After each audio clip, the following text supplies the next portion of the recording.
This is OTN, your trusted source for breaking news. 3 दिन धरी लगाण वर्षारे भांगीगला 3टी polar diversion road तलगा कुसंग रास्ता हला विच्छिन्न।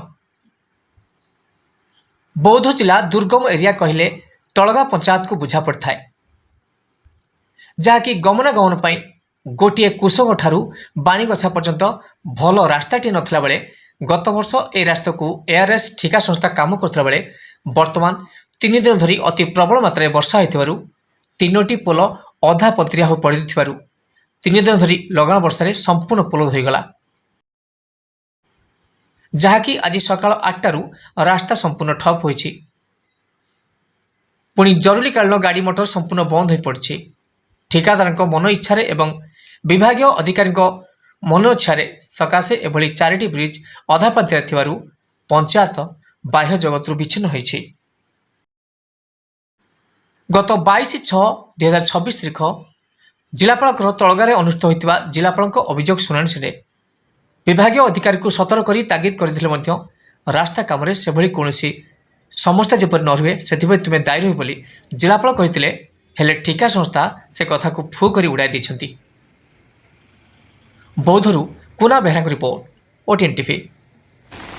देखंतु ए हेउछि बाणीगुछा कुसंग पीडब्ल्यूडी रोड।